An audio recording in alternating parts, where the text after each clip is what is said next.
Good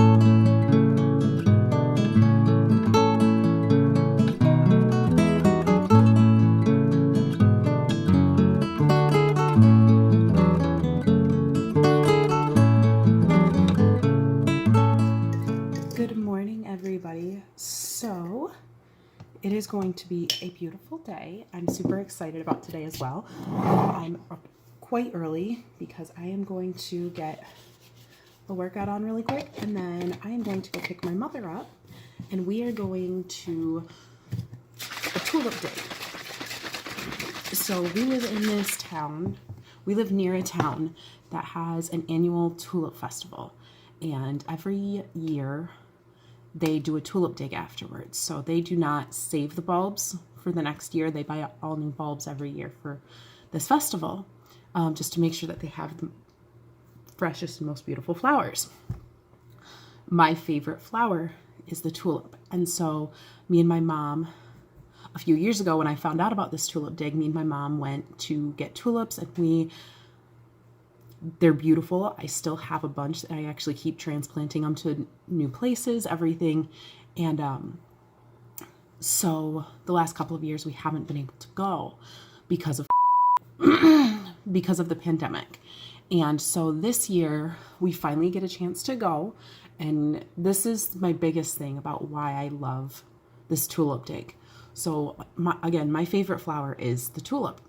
And if I go to the store to get some tulip bulbs, for about 6 bulbs, I'm going to spend anywhere from $10 to $15 or more.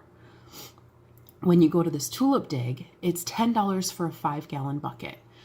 And in that 5-gallon bucket, you can fit anywhere from 50 to 150 bulbs, depending on what size. Because some of the bulbs can be quite big, like almost the size of a baseball. Some are smaller. So this is why I love this place, because I can get close to 150 or more tulips for only $10. I tend to go with a lot of buckets because I love them. So this year we are actually hitting 3 different parks. The last time we went, we only did one because they had, I don't care what variety I get, I love them all. So I go to the one that has the most varieties and I just start digging. This year we're going so that we can pick up specific plants, or attempt to pick up specific ones for my cousin.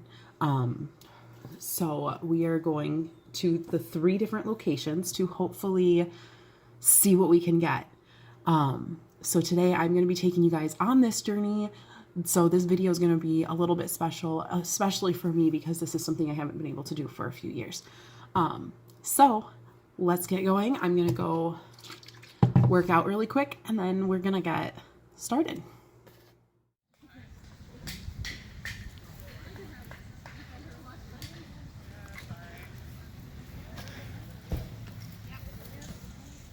So the first stop is done, and we have 2 buckets full of, I want to say it's like 7 different varieties.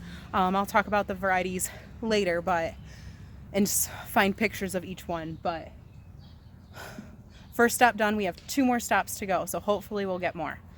We'll see.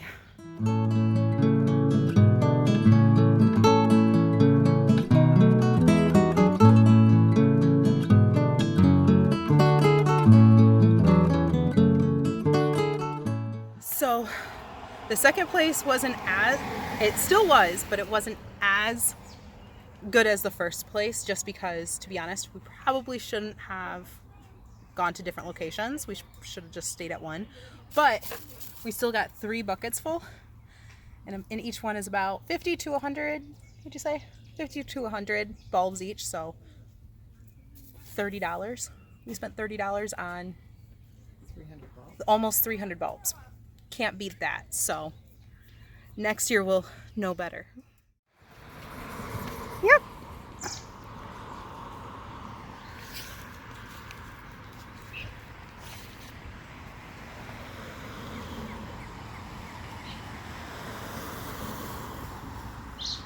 He's going after all the worms that were dug up now. He doesn't care how close he gets. He just wants all the worms and all the bugs. And he is an absolute heaven.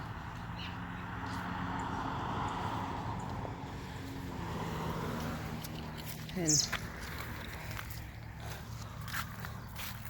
I think that's the last of what we'll be able to get today. So 3 buckets full. So we just got home, and now that I can finally see the list of all the ones that we got. So first off, we have all of our bulbs piled up here. 2 of them have the stems currently attached because they're still shooting nutrients down into the bottom. The other bucket doesn't have a lot of stems just because people, these were from the other location where it had already been dug through quite a bit, and if people lost a stem, they just didn't bother digging for the bulb. So we got several varieties. I know we have one called the Don Quixote. We have another one called Francois, and another one called Attila. I'm going to be posting photos along the side here too for you guys. But then the ones that my aunt ended up wanting that we looked up and I actually wanted too.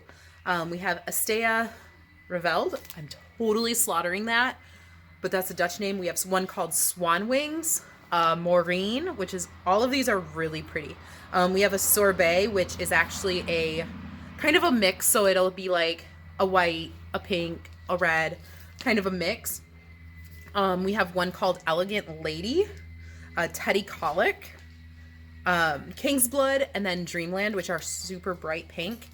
I am kind of bummed, but they didn't have any of this other one that I really want, which is Hocus Pocus. Hey, Ariel.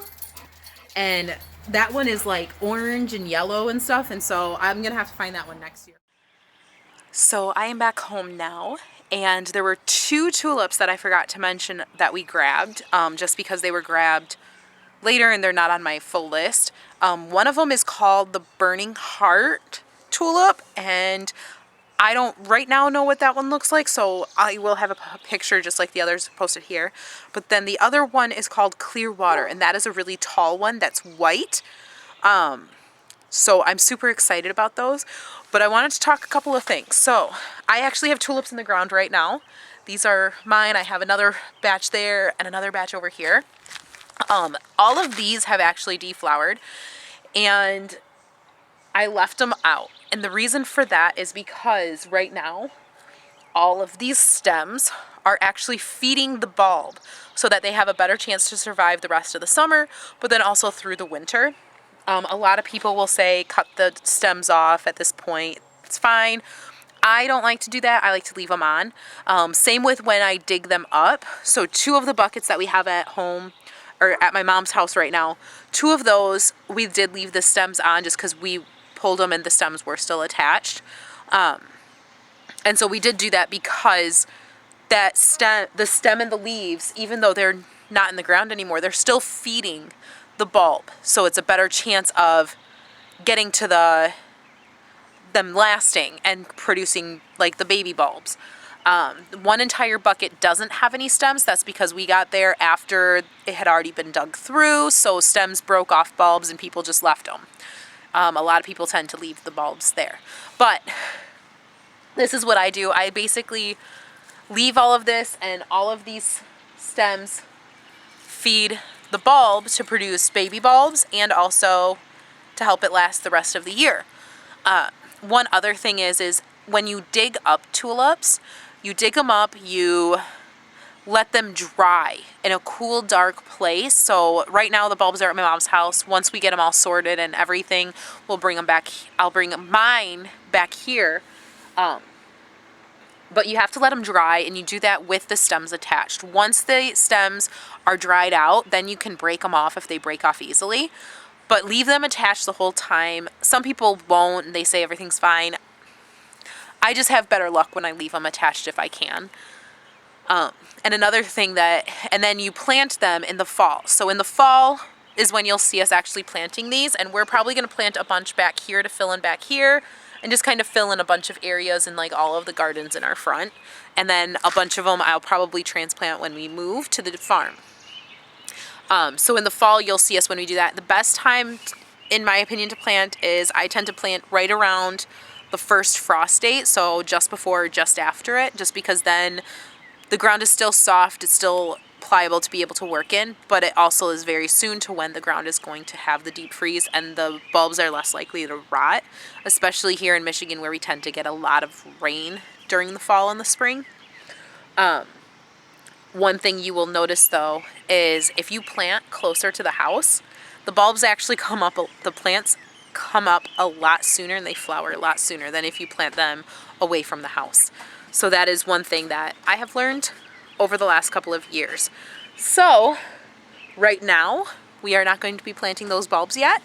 You will see us planting those in the fall and the kids will probably do it. That's one of them. They have their own YouTube channel, so make sure you keep an eye out for that. What is it called? ZB Kids. So keep an eye out for that one. They will probably be planting it in there because they like to do that type of stuff. But I got to get on to the rest of my day and get working. We have a lot of yard work, which you guys will probably see in a video as well today, but just not in this one. So you guys have a great day. Don't forget to like and subscribe so you can keep up to date on what is happening at ZB Farms.